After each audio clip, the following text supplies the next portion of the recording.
Hello everyone, welcome to Placement Grid.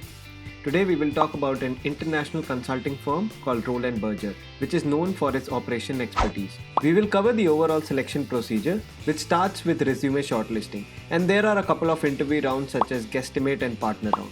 We also have a lot of comprehensive tips at the end on how to develop your resume as well as how to prepare for guesstimate and partner rounds so that you are well positioned for this interview. So let's start this conversation.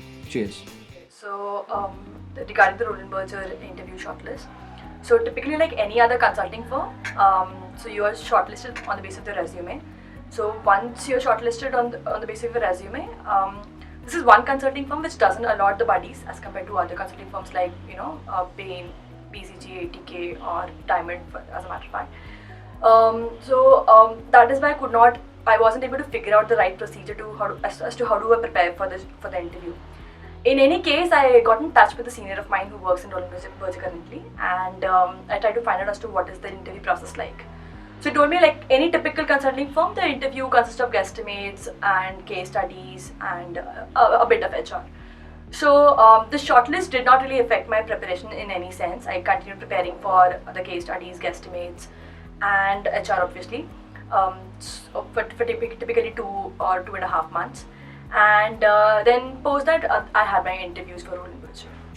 So as a matter of fact, the interview was pretty interesting. So he started off asking a little bit about me, and in the conversation he got to know that I was also a foodie. Then he asked me which was my favorite restaurant. So I told him that my favorite restaurant is Quattros in our city mall. Then he also asked me my favorite dish in that. So I told him that this particular dish is my favorite. So then he asked me to guesstimate the number of dishes, the number of revenue generated on the basis of this dish in Quattros. We practically, it boiled down to a case study in which I had to guesstimate the revenue of Quattros, and considering that it only sells one dish. Then there was sudden transition from a casual conversation to a guesstimate. Then at this point of time, it becomes very important that you change your mindset from a casual conversation to a serious case study format.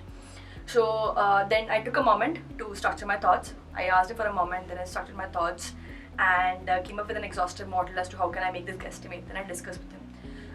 In case of guesstimates, it is very important that you lay down a very well thought, structured plan, because that is what they're looking for. You may have a lot of ideas as to how can you go about for a problem, but how well you structure your thoughts and come up with the right way of correcting it, of going about is very important. For example, in this particular case study, I made a mistake, but since I had a very structured thought process, a structured way of going about it, I was easily able to track as to, okay, this is one thing that I missed on. And what impressed him was this only, that I had come up with a very well structured, and then I made my guesstimate, and then after this he was pretty much satisfied with the case study. And then it was a little more conversation, and I think the person liked me, and he quickly told me to go for the second round of interview. Okay, so soon after my first interview, I was made to give my second interview. I think this was with the director and a partner of the firm. And again, typically it started with a couple of HR questions wherein they asked me a little bit about myself. And then it was immediately followed up by a guesstimate, and they wanted me to calculate the revenue generated on the Bandra Worli Sea Link. So this time I really wanted to impress the directors and partners, obviously, because it was an important interview. So I took little more time to structure my thoughts, and I came up with 2 exhaustive approaches. So let me tell you about the approaches a bit. So first one was by calculating the time taken by a toll, the person who gives you a paper of the toll paper. Typically you can understand as to how many people pass in a span of time. So that is one way of calculating the toll and the revenue, multiplied by the number of transition it can happen over a span of time. And the second one was typically on the stretch of Bandra Worli Sea Links, how many cars or vehicles could be occupied, and however this frequency would change with respect to time. However, the second approach is quite complicated. The first one was pretty straightforward. I started with the second one obviously because I wanted to create that intriguing atmosphere, but then I immediately jumped on the first approach and told him, okay, there's a simpler way to do it also, this could be the first one. So he pretty much liked it, and then post that The rest interview was more like a stress test, wherein he bombarded me with a couple of questions. From there was an immediate transition from the guesstimates of the consulting environment to core environment, wherein he suddenly asked me a question on iron cup and phase diagram. So it took me off for a second, but then I chose to keep my calm, and then I made the iron cup and phase diagram and I showed it to him.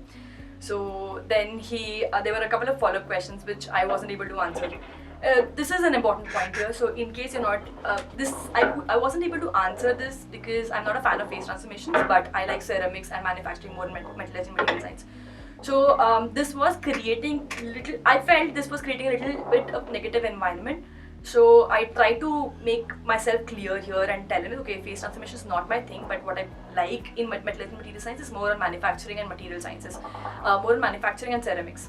Then I told him about my dual degree project and the object of my dual degree project and what I'm doing currently.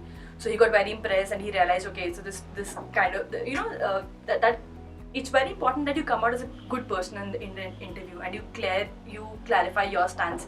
Because if I would have stayed at the iron carbon phase diagram and not told him that, okay, this is not my thing, but I like something else in metallurgy, so that might not have created a good impression.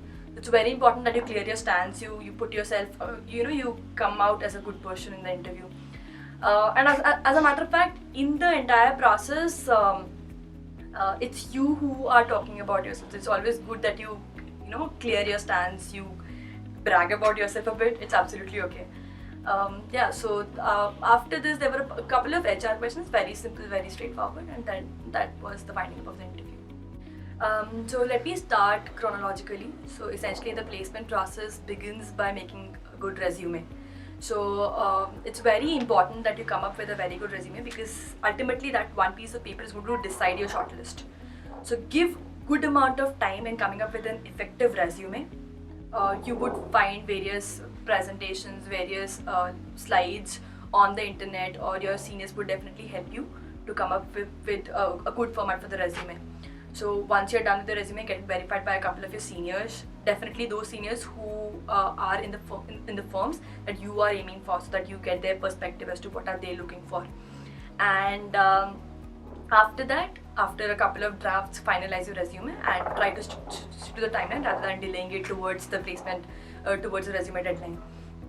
So after while you're making your resume, don't try to exaggerate points, but try to be as genuine as possible, because ultimately it reflects you as a person. So you would definitely want to create a good impression, but be yourself in that one piece of paper. Post the resume submission, I think for the consulting firms and also for the other firms, the shortlists start coming. So during this process, I think it's very important for the students to spend some time with the seniors, or on the internet, or talking to your parents or elder people to understand as to what are they really looking for. If it's placement, or if it's not placement, what is then they're looking for. If it's placement, then which firm are they looking for, consulting, finance, etc.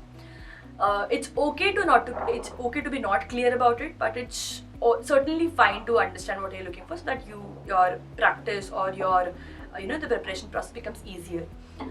So once you're clear in your head, or once you're not clear in your head, you can then make a plan of action for your preparation for the placements. So typically, if I talk about the consulting firms, it's about guesstimates and case studies. There are a lot of good books available, especially in the last year, a couple of our seniors, Sankalp Kelchikar and Saransh, they came up with a good consulting book which covered various case studies which were asked in the previous year's interviews. So that gives you an understanding of how the case studies typically function, or how the guesstimates are done, etc. So you can prefer that book, or there are books from different business schools like Wharton, HBS, etc. So you can prefer those books, refer those books and do your case study preparations. Typically, reading the books is not the right way to go about the case studies, but actually doing it. So if you could form a case group, this you could do before the shortlist also and after the shortlist also. Then working with the case groups, trying to do these case studies can really help you improve, as to how to go about a case study. In case you don't get through a consulting interview or consulting shortlist, or however, still I would suggest that you do some preparation for case studies, because I think in the last semester what really helped me develop my skills in certain sense was these case study preparations, because one important tool which these case studies teach you is to structure your thoughts. So if your thoughts are structured, it always helps you. It could be, you know, it'll not just be in your interviews, but in your life in general, for your coming jobs or projects, anything and you know, everything. So doing these case studies on regular basis can really help you. And these case studies and guesstimates are pretty much similar. They are more about how you go about a problem, how do you think logically and structure your thoughts well. Apart from that, the thing that is of major focus in consulting firms is the HR. So I personally believe in order to be prepared for HR, it's very important to know yourself as a person. So instead of just preparing for a couple of HR questions, try to understand yourself. Try to understand as to why did you do, you know, so many activities in the span of 4 or 5 years of your stay at IIT or any other college. That kind of that is very instrumental in understanding what are you looking for and how would you want to portray yourself as a person in front of the interviewer. I think that is a more organic way of going about it, and I think that can really help you. And post that, you can definitely go through a couple of HR questions to typically prepare yourself for certain set of questions, to structure your thoughts, or to, you know, get used to such kind of questions. Yeah, that is it about the preparation. If you're also applying for companies which ask for aptitude test or quantitative analysis test, typically going through the CAT material can help you. And as a matter of fact, if you keep on practicing these material, it will help you generally in developing your quantitative skills, and will also help you in the test. See, as a matter of fact, especially in IITians, all of us have good quant skills, but what matters is the time you take to solve a question to solve some set of questions. So their speed really matters. So in order to, you know, match up to the speed, in order to, you know, be quick at answering questions, practice really helps you. And yeah, typically that is it. I think you should be thorough with your resume. You should know as to whatever you've written in the resume. And I forgot about one thing. If you're applying for consulting firms, there's a person called Victor Chang. He has a good blog on consulting firms and consulting and related preparation material. You can apply to his blog, and he might and that person can guide you appropriately through his blog. Lastly, I'd like to add one thing. So in the interview, I think it's very important that you keep your calm and you try to, you know, rather strike a conversation with the person sitting in the front, then stay under pressure and take it as a one-way, as a monologue. It's very important. So this was an advice which was given to me by my dear friend. I could not understand it then, but while going through a lot of interviews and posts that, I could actually reflect and understand that yes, he made sense.